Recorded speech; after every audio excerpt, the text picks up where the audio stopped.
All right. Welcome back, everyone. It is September the 10th, and we are filming the third episode of 12 Takes for the week of September the 13th, um, specifically for an act of respect, not only for the two tragedies that happened today, but also tomorrow for 9/11. We are asking all of you to please join us in a moment of silence.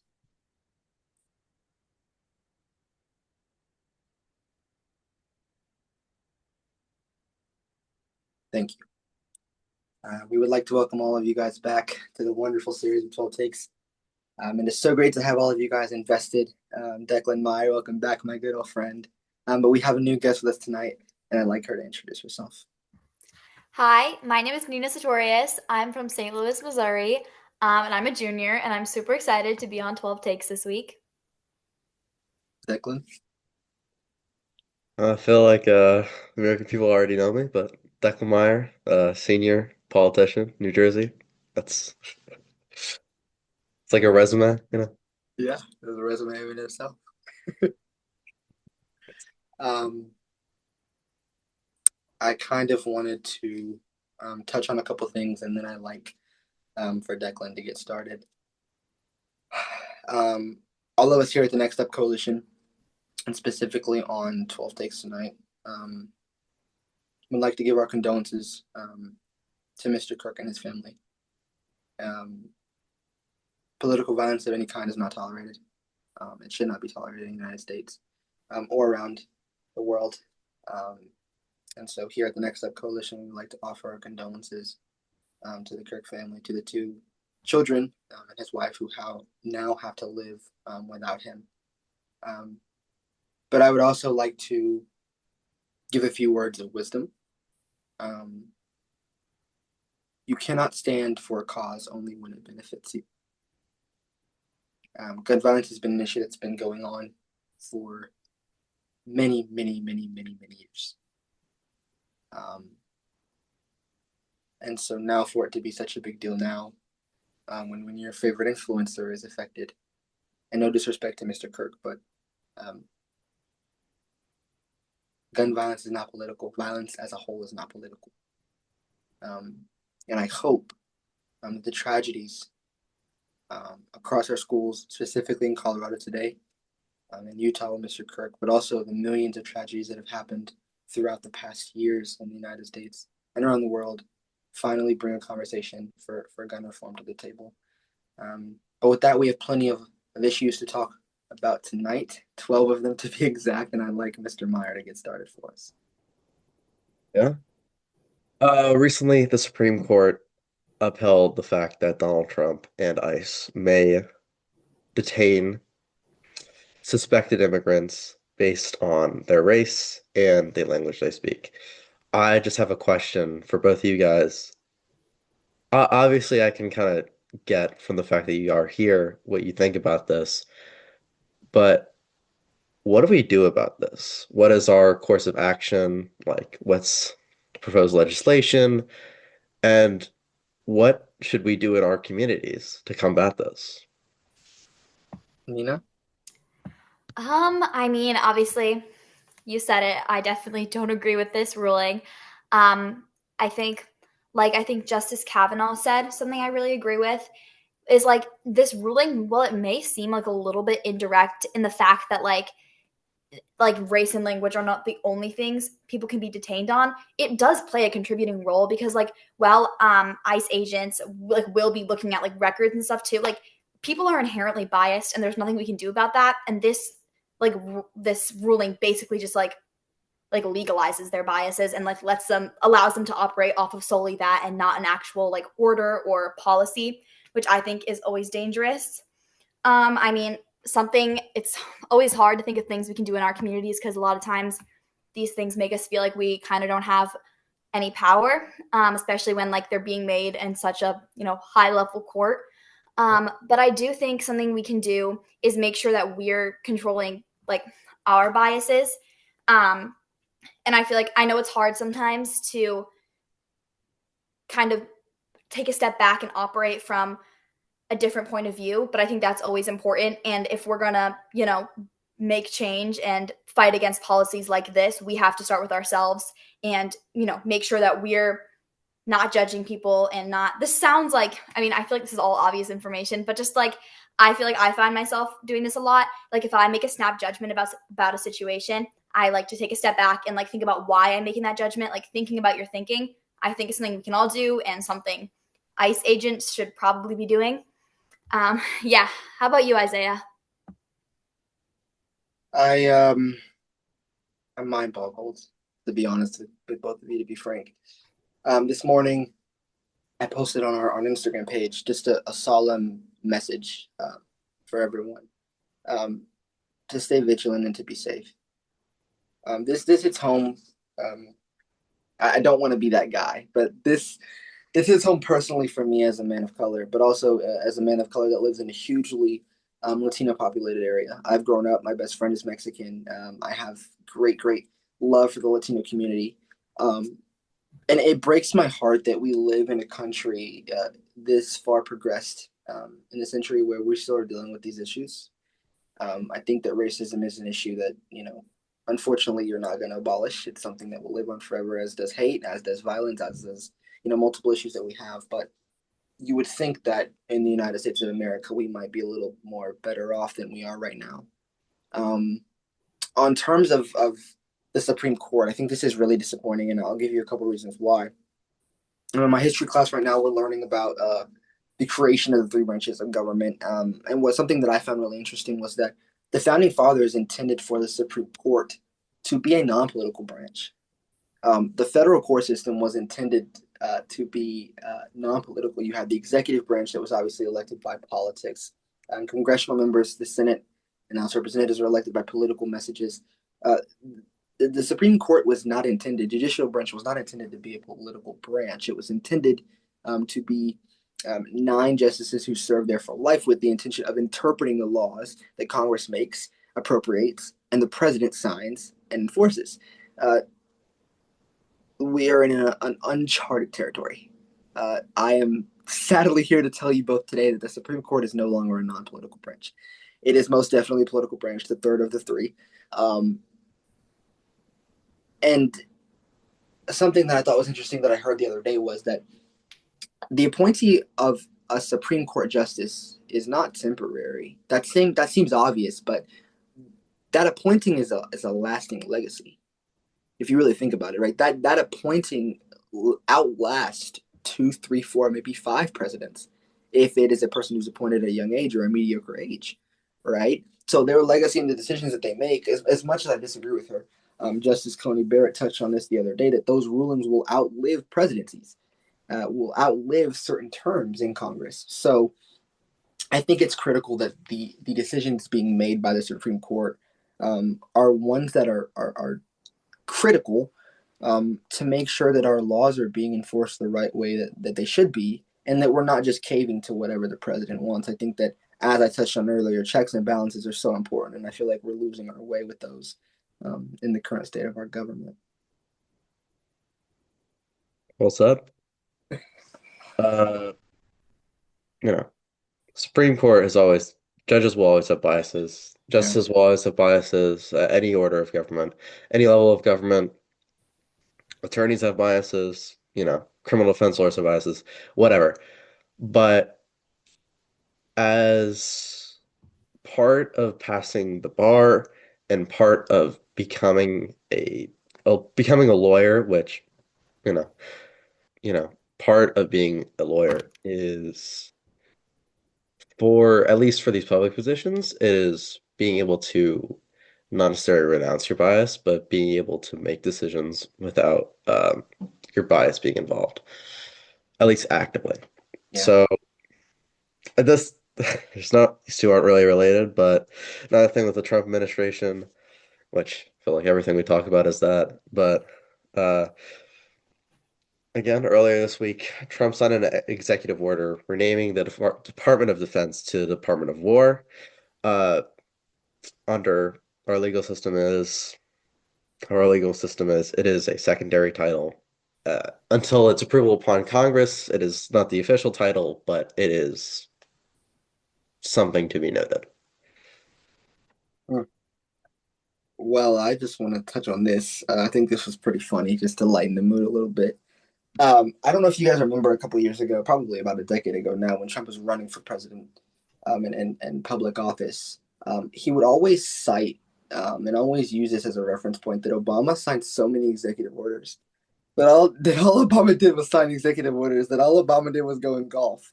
And I think it's pretty ironic that it, literally flipped the switch, and that's all he does, is all he signs is executive orders, because he knows that his policies are so unpopular, that it would take almost a miracle even for right leaning Republicans to vote on some of the stuff that he's proposing. Like it genuinely has no impact on the things that he ran on lowering prices, on tidying up wars around the world. Like, Department of War, are we serious? Like, we have a poverty rate in the United States that's uncontrollable, and we're renaming departments.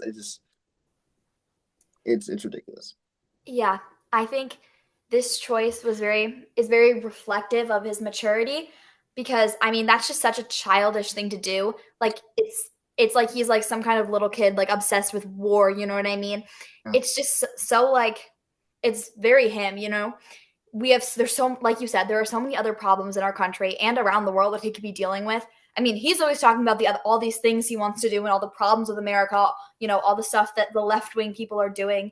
So why are you spending your time deciding on a new name for the Department of Defense instead of, you know, fixing all these problems which are pretty much at your disposal because you're the president? I just think that was very childish. I laughed out loud when I read about that. He's kind of a ridiculous person. Very much a ridiculous person, actually. I'd also like to note that, like, it's genuinely showing you what this administration stands on. Um, the Department of Defense is for defending, and so now we're flipping the switch on we're attacking. There's continuously the sentiment that I get from things like this is like, this administration is so aggressive, when it's supposed to be putting out fires, it's lighting new ones. And we've seen that continuously from like the start of the Black Lives Matter movement all the way to the Israel and Palestine conflict now. Like, he just likes to say he's putting out fires, and he just lights new ones. So I just think it's a stupid move, respectfully, and it gets us nowhere further than where we need to be. Well said. Um, guess on the topic of elected leaders, Governor Moore of Maryland is running for re-election. I know we talked about in our first episode how Governor Moore was, kind of I believe, called to resign, and the correspondence with the Trump administration. So I Mm. I want to. I'm curious what you two think about this, especially since I believe they said they were not running for re-election, and then, it's kind of simple to say now they are. I mean, Nina, do you want to answer this one? Um, I mean, to be completely honest, I feel like I don't have the full knowledge to be able to like make a complete stance on this issue in particular, but um from what I've read, I like him, but you know, like I said, I feel like I can't actually make a full stance until I've read more about this issue. And that's on me. You know, for not diving a little deeper into that one, but I'd love to hear what you have to say, Isaiah. No, no worries. Like, we have so much things to touch on. Don't stress on one. No, I think that, like, there's a line drawn here, where it's like a line drawn in the sand of like, oh, this person needs to resign, or this person. For those of you that don't understand why the call to resign for Governor Moore was, which, if I'm not mistaken, was because he kind of gave in to the Trump administration a little bit. The same conversation was kind of given to Governor. Oh my gosh, my mind just faded. Governor Whitmer of Michigan, because she attended a press conference with the president a couple months back in the Oval Office, um, regarding some of the Great Lake issues in her state. So, a couple Democratic governors have been pressed on, giving leeway to the Trump administration and working with the president, even though they've very obviously criticized his policies and what he stands on. I would like to also note that Governor Moore has done a lot of great things for the state of Maryland. I'll touch on a couple in a minute, but for those that criticize Governor Moore for working with the president, there's a couple things I want to know. First is like, as a governor, your responsibility is to the people of your state. You have to continuously provide for them, and do your best to take care of your state and provide the infrastructure needed for your state. I think we all noted the awful tragedy of the Baltimore bridge falling down in Maryland. Governor Moore has given hundreds and hundreds and hundreds of thousands of infrastructure jobs back to workers in Maryland. He has decreased the crime rate through Baltimore and other big cities in Maryland. Even controversially, what the president says that Baltimore is this dangerous, dangerous place. The crime rates have shown to decrease. So I really like Governor Moore. I think he's obviously a big advocate for higher wages for workers. They have a lot of great factories that produce a lot of different opportunities for workers in Maryland. Not to mention, I think that he's just a good leader. There's also a little bit of a whisper on if he would run for president in 2028. I think there are a couple names being thrown around. He, as far as I'm concerned, of recent has declined that he would run for president in 2028. He says his focus is on the state of Maryland. So all in all, I think it's a great win for Maryland if he's reelected. I think that he does a great job providing for the citizens of Maryland. But Declan, do you have any thoughts on Mr. Moore? No, but I think it's kind of interested. I know we didn't have this written down, but I think that'd also be a good point of discussion of who should the Democrats put up as their candidate. I mean, the name that jumps out to me, first of all, would be Bernie Sanders, but unfortunately, he is no longer interested in running. After that, Josh Shapiro and Gavin Newsom are some names. Honestly don't think putting AOC up there is too horrible of an idea, but I would like to hear your thoughts. Maybe I'm just delusional, but Nina?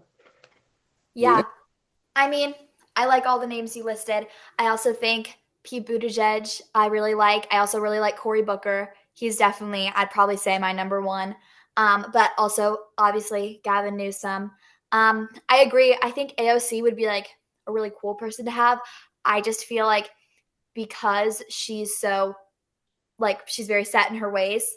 I mean, I agree with a lot of what she says, but I do think that if the Democrats like want to win in 2028, the person that we put in office, and as much as it pains me to say this because this shouldn't be how it is gonna have to be on like the righter side, just because of like the country has shown that we don't, like, people don't really agree with super far left stuff, and I don't really know why people, that shouldn't be how it is because our president right now is super far right.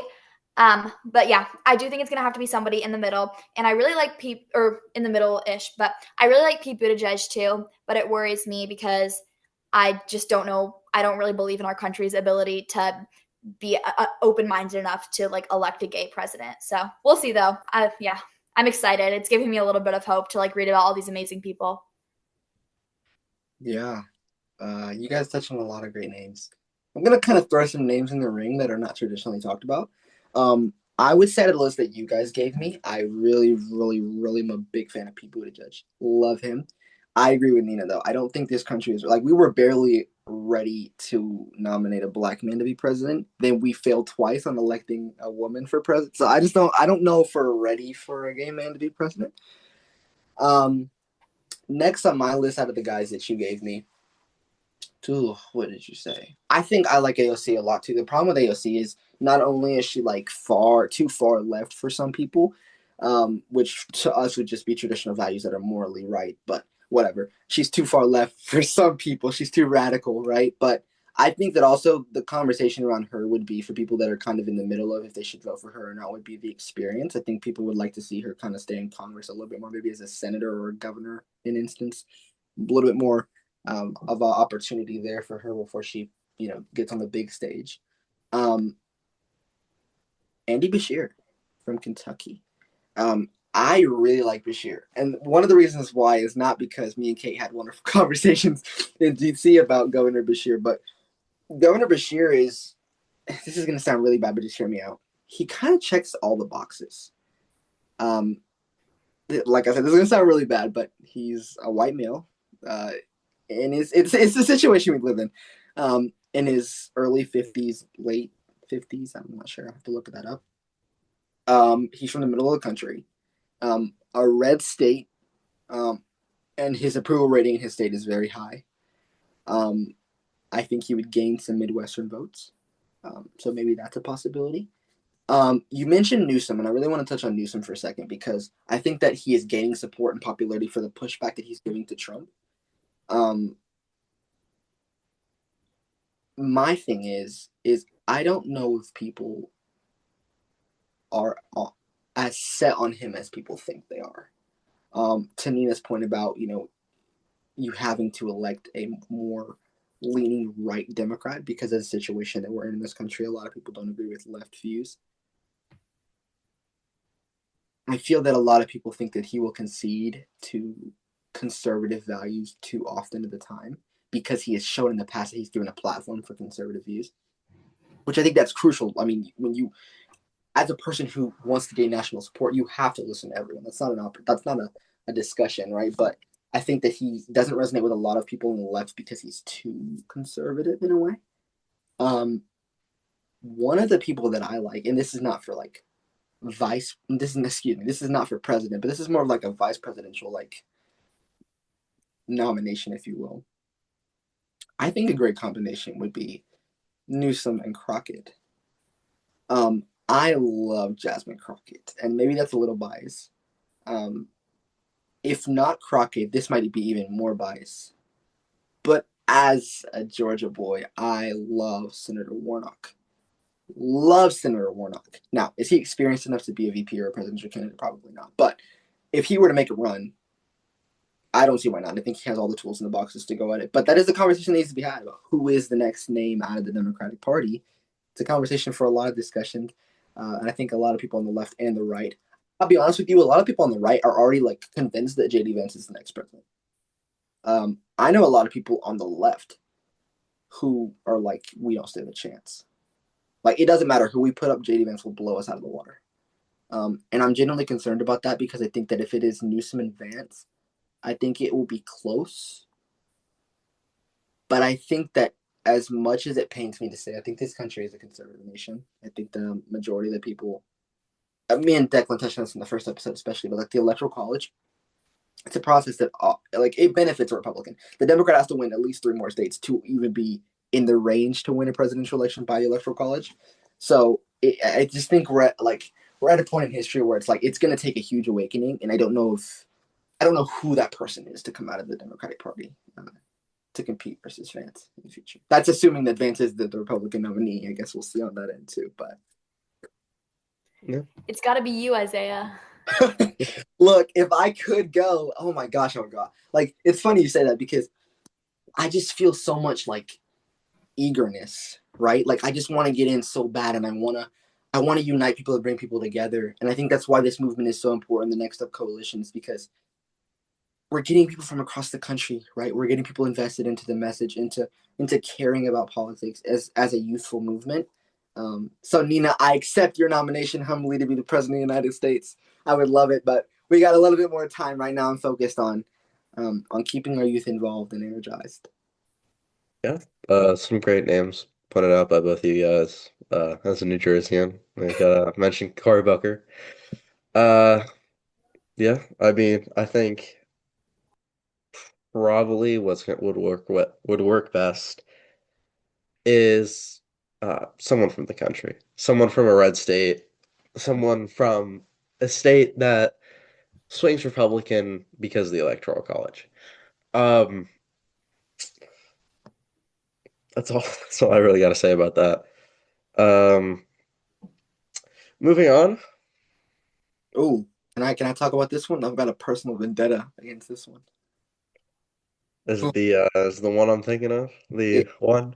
I think it is. So earlier this week, President Trump has ordered Secretary Rubio visa reviews for anyone that has an enye in their name. For those of you that don't know what an enye is, it is a traditional letter in the Spanish vocabulary, in the Spanish alphabet. The N, us Americans call it N with a squiggly line on the top. Um, it is a name that gives a letter that gives a particularly Latino sound to a name. He is basically issued a visa review for anyone that has that letter in their name. If you want to tell me and look me in my eyes and tell me this is not racially profiling, if this is not racially loaded, I don't know what to tell you. Like, you're just so far gone that there is no. I don't. Take it away, guys. Take it away. I don't even. I mean, yeah, I agree 100%. It's just like blatantly racist. And then also, like, he's like, our president is genuinely stupid. Like, you have to be stupid to believe that, like, if you want to, because his goal is deporting, I mean, I would say just deporting illegal immigrants, but at this point, I think it's deporting anybody who's not just like a white person in the United States, which is so horrible. But you have to be just like stupid to pass something like this and genuinely think that like, oh, this is the way, like this is the way to go. I guarantee you, like, think about how many people like just like I can name like so many people who like go to my school who have like an Enye in their last name who like I know for a fact like I mean this okay one this whole situation like there are so many people who are just either here legally or whatever and just are now going to have to go through this entire like there's so much that can get messy with this when you just take such a broad like group of people and like have every single like group them into a one category. And I think this is just very stupid, and it's going to take up so much time, and I don't know why he's doing this instead of figuring out all the other problems with our country. This is just like the Department of War thing. Like, there are so many other issues we need to be focused on. This is just stupid and horrible. Yeah, I was kind of thinking about how to bring this one up, but talk about a crazy headline. And it got me because something that I found out when I was kind of got the topic of this was an article wrote by the Babylon Bee. It got me. Babylon Bee is kind of similar to the Onion, and it does say something that we hear this and we immediately believe it because it is something the Trump administration would do. So, Mm, mm. Fact check me. Fact check me. Get me, Declan. Get me. Look, I I wouldn't be surprised though. Like I'd no, be. I mean, I wouldn't be surprised if this is a process that's already going on as we speak. But, you know, Jeez, man. there is definitely something to say with crazy headlines because this was kind of my thing. One of the major things I was concerned about, aside from the obvious stuff, going into this presidency was like there is so much shit out there and some of the most ridiculous stuff. Like with this presidency, you just believe it as true. Me and my dad used to always joke around about, especially when there was a bunch of smoke coming from Canada, but we should invade Canada. It's so dumb. They would never expect it. And then here we are. And then the next thing you know, we're taking Canada. We're gonna invade Greenland too. It's like you think these things are insane, and then it's like the next day, oh shit. Ready. Welcome back, folks. We have a bit of scenery change, at least for me. Uh, it's appropriate since we're talking about foreign relations. Um, Probably for like the fifth time I said this today, but earlier this week, I believe this was yesterday, Turkey cut all of its ties with Israel. It is the first country to do so. And you know, uh, I know that you left me as a is that they closed all the airspace, but I'm kind of thinking about what are we thinking when it comes to is this going to be like a domino effect? What's the global response going to be? What's the response of the Western countries? What are we going to see from the Middle East? I mean, most Middle Eastern countries have already made their opinions felt. But what's going to be kind of how are countries going to deal with Israel, deal with, any warring nation really, now that Turkey has said, hey, we're not afraid to stand up for what we believe in. I'm gonna lay it out for you perfectly, and I'm gonna tell you exactly how it's gonna happen. Um, it is going to be a domino effect to the stopping point of the United States of America, and for the first time in a major revolt domino effect in the history of the world, the United States will be the stopping point. Trump will not cede to Israel. We will continue to pay tax money to this horrific act in Palestine, because we have seen the effect of France, Italy, Germany, like you said. And I want to start with that, actually. Not even let me start in Europe. Let me start in the Middle East. I saw a video. Me and my granddad, I think I mentioned this earlier in the series. My granddad is the reason why I love politics so much. I was watching a series with my grandfather about conflict in the Middle East. And the problem, we specifically touch on Iran. The problem and why the reason that Israel had such a big issue with Iran a couple months ago was because Iran was setting a tone for the rest of the Middle East. Regardless of what you stand on foreign relations with Iran, Iraq, whatever, Iran was setting a tone for the rest of the Middle East to say, we're done with your bullshit, Israel, and we're not putting up with it anymore. You're not going to toss us around. And I think that, it would set a tone for the rest of the Middle East. Turkey is now saying, forget it.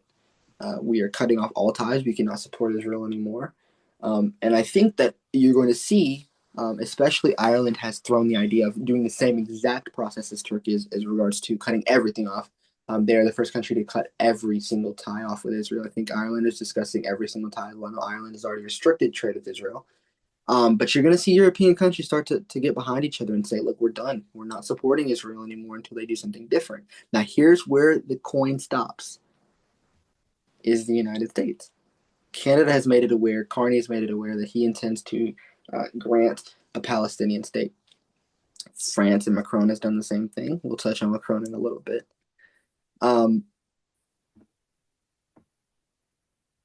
What is the United States going to do? They're going to stand by Netanyahu. They've made it aware what they plan to do. So I think in terms of where does this go down the road for the rest of the world, I think the real question is, what is the United States going to do? And that's the question that I'd like to discuss further. Nina? Yeah, I mean, I agree with everything you said. Obviously, this piece of news did not come as a big shock to me. Turkey's made it pretty clear in the past that they in no way support Israel. So this was not like a major thing for me. I kind of thought this was coming, but I agree with you 100% that in thinking about what is the United States going to do, and unfortunately, I think that the answer is not one that people really want to hear.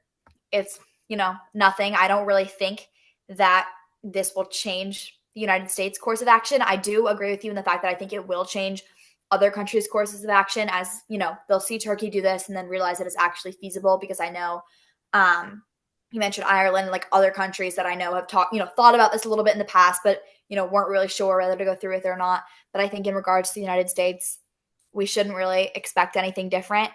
And to answer the big question, what's going to come of this? Unfortunately, I don't think anything.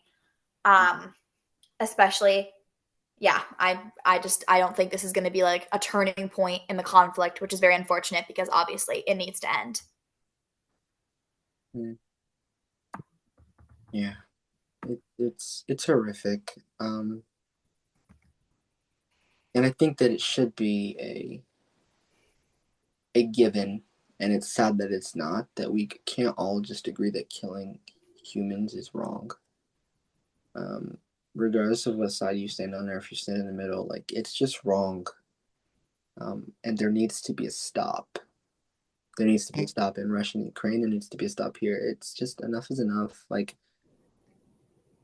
It was such a far away thought when I was a kid to sit down and think that, oh my gosh, I'm going to grow up in a world that's peaceful and we're all going to love each other. And, I often think of the world being united as Pangea, right? Remember when that big clump of land was all together and we were all connected? And that is what I hope that, soon enough rather than later, that we can come together again. And maybe not literally, but be a united front again, and love each other, love humankind. I think that it's something that I hope to see in my lifetime, but enough with the violence, enough with the killing, and let's just sit down and work things out. Yeah. Uh, definitely, it's definitely our hot topic to talk about. I mean, we haven't really seen conflicts like on this scale before, at least in any of our lifetimes. And I mean, to answer the question of how like lands devise governments or whatever, that's very complicated, but it is very, very easy to stop funding the systematic killing of Palestinians. Yeah. I used to hold the opinion that uh, it was a bit more complicated than that, but Israel has had coming up on 2 years to put an end to this war, and they have not. Uh, they have a much larger military. They have all the resources to get it done, but they won't. So you have to, at a certain point, you have to acknowledge the fact there is some ulterior motive. Um, on that happy note, um, speaking of Palestine, the French government has completely fallen apart. This just comes literally one day after France has become the first of many nations to come to recognize the Palestinian state. Emmanuel Macron is left without a cabinet and without a prime minister. What do we do? What do the French people do? And what are our thoughts about this? Mm. Nina? Um, yeah, I think that this isn't something I'm super well versed in. But I can give my opinion a little bit. I think that it's hard, especially when you were talking about how they like literally just decided to recognize like the independent state of Palestine. I feel like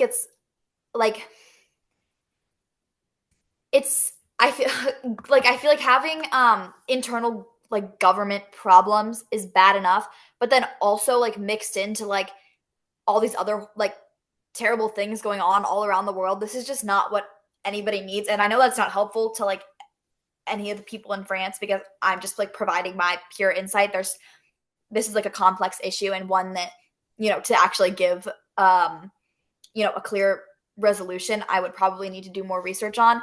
But I just think it's like so hard and I feel for, people who are trying to balance, their own country's stability because it's scary to have a government that doesn't feel very stable, especially when there's also so many other conflicts and when your country has just done something that is probably pretty radical and maybe a little bit anger provoking to other countries. I also know that they are kind of going through an economic situation right now, which I'm sure is rough. So yeah, I feel for anybody affected by this, but I'm sure Isaiah, you have a little bit more insight and can kind of share what you're thinking. Well, I appreciate the credit, but I'll be honest with you. Um, this is a new subject to me. I will say I completely agree with Nina. You know, this is definitely a tough situation to be in, especially because you just basically said you were going to support a Palestinian state, and then a couple days after, seems like all your pieces fall apart and the bridge comes falling down, right? Um, I think Macron will go through a process where he tries to find a new cabinet, a new prime minister, but to have the same stability that you had once before is not guaranteed. I think that's safe to say of any administration or possible administration when you lose certain cabinet members, trust that you've built with those members, and specifically working relationship with the prime minister, replacing those out of nowhere is not an easy task. Let alone will it be nothing but a rocky road for President Macron. I remember also, I'll give a little bit of insight. I traveled to Europe this past summer, and when I was in Europe, I asked our tour guide, "Hey, where does Macron live? Or where is Macron situated in the city?" I was not in Versailles. I was in Paris. I was about 10 minutes outside of Paris. Um, and she was like, "Oh, I said Macron." And she rolled her eyes. And I looked at her and I said, "You're not a fan of Macron?" And she said, "Who is?" And I said, "Oh." And she said, he's somewhat in the middle. One day he's for this, one day he's for that. He's so up in the air, as most politicians are. But we drove down the street, and I actually got to see where President Macron works and lives. On that note, I think that this is going to cause even more of a stress on the French people, and lose a little bit of trust in Macron if they already haven't. Because it's not a situation where you're put into something lightly and then all of a sudden it's like, oh crap, what do we do now? Right? You're in a stressful situation. As Nina touched on, they might be going through an economic crisis right now. Those are never easy. And with an unstabilized government, a lot of questions start to arise off of that as well.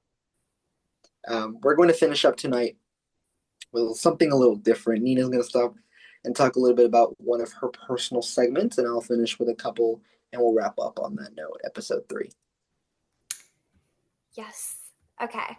So, for my little segment, I would love to talk about the SNAP program, or the Supplemental Nutrition Assistance Program. This is something that has been in the news a lot lately. Over the summer, when I did this program in Georgetown with these amazing people on the podcast with me right now, I got the chance to pass a bill that kind of really focused on the care and assistance for immigrants, but especially women and children. And those, groups are two that are very important to me. And I think that the things that are happening to this program, this really, really wonderful program, and just for like a little bit of background, this basically gives families who qualify monthly benefits to buy things like fruits, vegetables, and like protein and milk, just things that are like essential for nutrition, so they're able to, not only, buy food, but buy food that's actually going to, help them and be good for them and make sure they, stay healthy. But right now, the Trump administration has done a lot of things to this act that basically defeat the whole purpose of it. It started as a pilot program in 1939, and its goal is basically just, like I said, to help like underprivileged families and also, homeless people, veterans, people struggling who wanted to get back up on their feet and help and, either get jobs or do whatever, but, needed a little help in regards to getting nutrition and stuff. But right now, the Trump administration has done so many things. Like, for example, so before you had to be working to, you had to be either in an internship program or a job program or a training program for 20 hours a week to be able to qualify for this, which makes sense. But that was kind of not the case for some certain groups, like women who had children. But now, if you're a single parent and you have or a family who has a child that's under 14, you don't have to meet this qualification. But if your child's over 14, you do have to meet this qualification. And while this might seem like, duh, you should be like working if you're getting the benefits from this program, which I understand. But also this, in making this new rule, they thought nothing about like families who have kids with special needs who, while like 14 might be the maturing point for some families who have special needs, their child still needs 24-hour care, even if they're over 14, 15, 16, 17. And now these families have to take care of their children on top of having to work 20 plus hours a week to qualify for this program, which I think is just ridiculous. They also, in the past, veterans didn't need to qualify for the 20 hours a week situation, but now they do, as well as homeless people. And in today's economy and in today's just world in general, it's super hard to get a job. So suddenly these people who were before having secure and solid regular benefits to buy these nutritional items are now not, and they have to work 10 times more hard to get these. And I just want to preface by saying that I understand the goal of like the SNAP program is to provide to families who are, working and trying to make a living, which I understand. But I just think it's like blatantly ridiculous that now suddenly people who are receiving this just won't be, because they can't meet the qualification, because they physically can't meet the qualification, because they, one, either have to take care of their children, or two, are living on the streets and are unable to find employment because of the job market. So anyway, this is just something that's very near and dear to my heart, and I think is definitely pretty dangerous and defeats the whole point of the program, which is a great program. But now there's basically no point But yeah, I hope the Trump administration finds it in their hearts to deal with this and take back what they've done. As much as this breaks my heart to say, I don't think they will, and it tears me apart Me because neither. it's so sad. And I just want to, before I kind of summarize, I want you guys, all of you guys watching, go and follow Nina on her socials. Nina is a person of high character, intelligence. She's the sweetest person ever. I got to know her. Me and Declan did in Georgetown. She touched on earlier her immigration bill for women and children and providing for them. She passed that 49-1. I want to give her a round of applause for that. Thank you. It was an amazing showing. We were so proud to sign her bill into law. But yeah, just it's ridiculous, and this administration doesn't care about the people who can't. Right? I think Caroline touched on this last episode. Correct me if I'm wrong, Declan, but about the issues that they're causing in this administration do not affect them. They affect people who they don't care about. They're not affecting the 1%. They're not affecting the people who are working in this administration. So for the everyday American, the special needs families like Nina touched on, the people living out in the street that don't have anywhere to go or can't find employment, the veterans who come home and don't have enough veteran affair benefits, how are they supposed to make it paycheck to paycheck? It's ridiculous. My segment for today is touching on our wonderful vice president, Mr. J.D. Vance. And that was sarcasm for those of you that couldn't catch on to that. I really wanted to talk about Mr. VP because I am not a fan. I know a lot of moderate Democrats who feel that he is, not their favorite candidate, but he could be a resolution to getting out of a MAGA era. Some believe that he would carry on MAGA, but not in the most extreme way as President Trump is right now. I have a very personal viewpoint of Mr. Vance, and I'd like to share that with all of you guys today. I don't want to give you guys any false information, so I'm going to research this. Since you guys are going to research this with me, since being inaugurated, let's see how many times Mr. Vance has vacationed.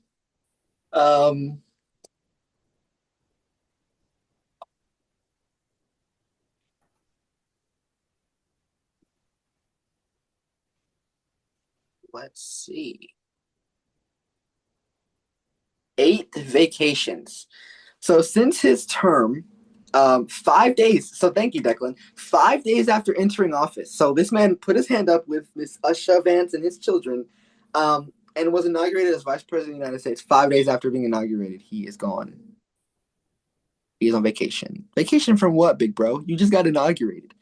Not to mention 8 times since he has been in office, he has been to Disney World, where they shut down the entire facility just for him and his family. Think about all the people who paid for tickets that day. They were shut down, the whole park, Disneyland, excuse me, not Disney World. So he's been very vocal, very around the town about his amazing time with his family. Now, it is not unnormal for VPs to take vacations. Kamala Harris, Vice President Biden did so as well, but not 8 times throughout the first 200 days, 220 days of your presidency. It's not typical. My biggest reasons for not being a fan of Vance is I think that he is dangerous. And what do you mean, Isaiah? I mean, President Trump is dangerous. 100%. No one is despairing that. But there's something to be said about an ignorant orange man who just babbles and talks and doesn't know what the hell he's saying, compared to a educated Midwest younger man who almost a decade ago, Yale, thank you. You're just educating me as I go. He's a Yale educated lawyer. I knew he went to Yale. I didn't know what he was in. He's a lawyer.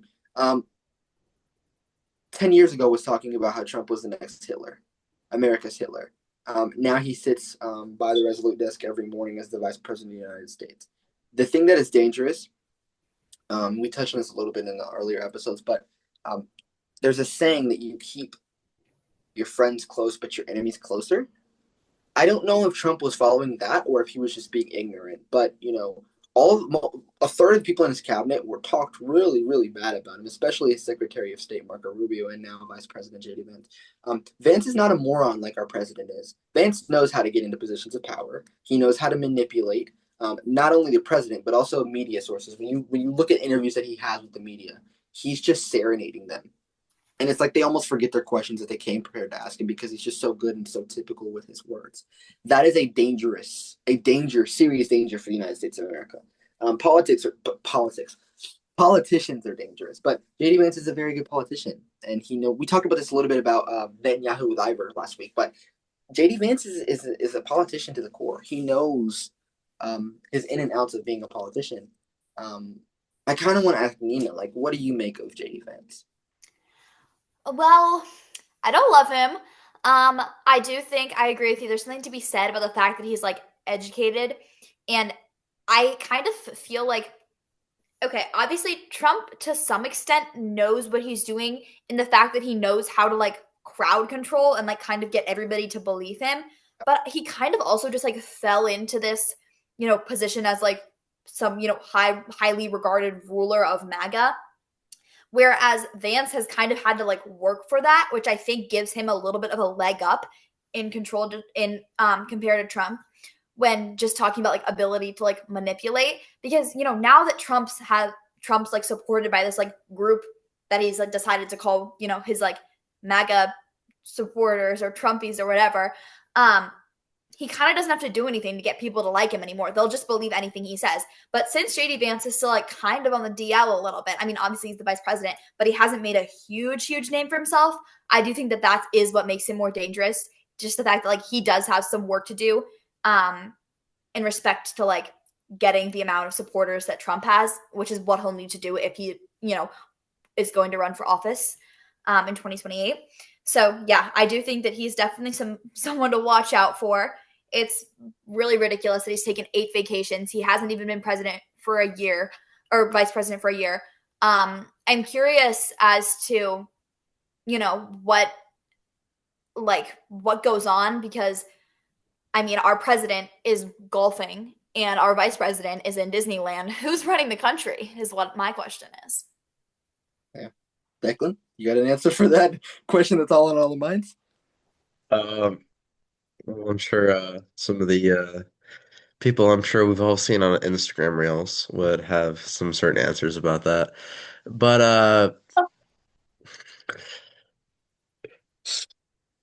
Oh my gosh. keeping it real, Trump, his job because he's degraded the position of president so much, his job is not a hard job. His cabinet members, who are very lazily appointed, work harder than him. His, whatever whatever assistants he has, they're working harder than him. JD Vance is working harder than him. He doesn't have to do a whole lot because he doesn't he doesn't have to draft legislation. It's uncommon for presidents themselves to draft legislation, but Hmm.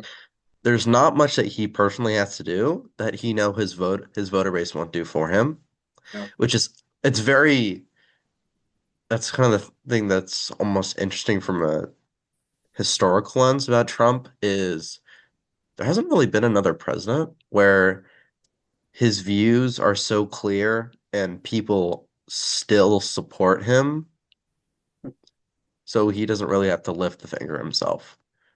Yeah. So, yes, to answer the question of who's running the country, the hundreds of GOP congressmen who are doing the work for him, and the Democratic Party who is continuing to bend the knee, even though I mean, if we think about it realistically, it's not a very well-liked man, not a very well-liked president. This is a very, very easy issue to solve, but people just don't want to do it.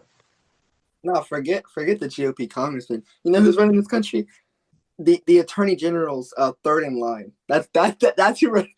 Pam Body's third in line. That's who running the country. No, all jokes aside, it's a sad state of affairs to watch. When you feel, I think Nina, really gave me a smile earlier when she told me that I should go hop in the race in 2028. It's a sad state of affairs to feel like you're sitting on your couch at home and there's nothing you can do, and you just feel like everything gets worse day by day. I wake up in the morning sometimes, guys, and see the things that are happening, and I'm like, it was literally just a couple months ago when the 40 of us were in DC together working hard every day.